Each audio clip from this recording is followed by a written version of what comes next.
বাতিল জামিন অযোগ্য গ্রেফতারির পরোয়ানা। পুরনো মামলায় গ্রেফতার করা যাবে না ঐশী ঘোষকে, জানালো দিল্লির পাটিয়ালা হাউস কোর্ট।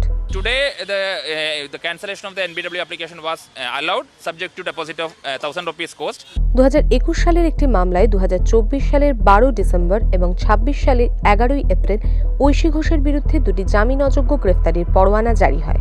মঙ্গলবার দিল্লিতে একে গোপালন ভবনে জোর করে ঢুকে ঐশীকে গ্রেফতারের চেষ্টা করে দিল্লি পুলিশ, এমনটাই অভিযোগ ওঠে। এই পুলিশি অভিযান নিয়ে জোর চর্চা হয়। এরপর বুধবার ঐশী ঘোষের বিরুদ্ধে জারি হওয়া জামিন অযোগ্য পরোয়ানার ওপর সাময়িক স্থগিতাদেশ দিয়েছিল আদালত। বৃহস্পতিবার আদালতে হাজিরা দেন এসএফআই এর যুগ্ম সম্পাদক। জুডিশিয়াল ম্যাজিস্ট্রেট বিজয়শ্রী রাঠোর সেগুলি বাতিলের নির্দেশ দেন। Case has been going on from 2021 and the arrest warrant that was there, non-bailable arrest warrant, that has been cancelled. 2021 সালে কলকাতায় এসএফআই ডিওয়াইএফআই এর সিএ ও এনআরসি বিরোধী আন্দোলন হয়। পুলিশি হয়রানির বিরুদ্ধে দিল্লিতে বঙ্গভবনের সামনে বিক্ষোভ দেখান ঐশী ঘোষ। দিল্লির বারাখাম্বা রোড থানায় বাম যুবনেত্রীর বিরুদ্ধে একটি এফআইআর দায়ের করা হয়। সেই মামলার জেরেই 28 জুলাই মঙ্গলবার ঐশীকে গ্রেফতার করতে দিল্লির একে গোপালন ভবনে হাজির হয় পুলিশ। সিপিএম কার্যালয়ে রাজ্যসভার বাম সাংসদ জন ব্রিটাস এবং অন্যান্য দলীয় কর্মীদের বাধার মুখে পড়তে হয় পুলিশকে। The Delhi police officers barged into the office of the CPM, which is a national party, and they wanted to take Aishi Ghosh into custody. She is one of the faces of the Jantar Mandar agitation. 2021 case is a case of a protest led by the SFI in front of the Bongo Bhavan, which we had done against the police brutality which had happened on the student and youth in Bengal.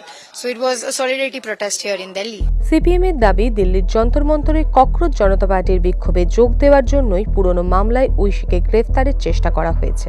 The police barging into the political office in plain clothes in a private vehicle. They wanted to persecute her, digging up some so-called old case.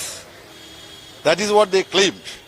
They wanted to arrest her from here, and they were coming in a private vehicle. And one woman who claims to be a police woman, but she doesn't have any official clothes, no name badge, along with two other police people. They wanted to quietly kidnap. Cockroach Janata party সমাজ মাধ্যমে জানিয়েছে, ঐশী ঘোষকে হেনস্থা ও ভয় দেখানোর চেষ্টা অত্যন্ত নিন্দনীয়। পুলিশ বাহিনীর দ্বারা ছাত্র আন্দোলনকারীদের হেনস্থা করার এই চেষ্টার তীব্রতম ভাষায় নিন্দা জানাচ্ছি। আরশোলাদের মেরে ফেলা যাবে না। যদি এই হেনস্থা বন্ধ না হয় তবে আবার শান্তিপূর্ণ গণবিক্ষোভে নামতে বাধ্য হব। ঘটনার নিন্দা করে বিরোধী দলগুলিও। তবে সব অভিযোগ অস্বীকার করেছেন কেন্দ্রীয় মন্ত্রী JP Nadda. A very normal law and order situation that we have to understand. I have been a student activist and I have been arrested many times from the classroom in emergency days when Congress party was ruling. Aishi ঘোষের মামলার পরবর্তী আইনি প্রক্রিয়া 21 November. ঘটনার মোড় কোন দিকে ঘুরবে, নজর থাকবে সেই দিকে।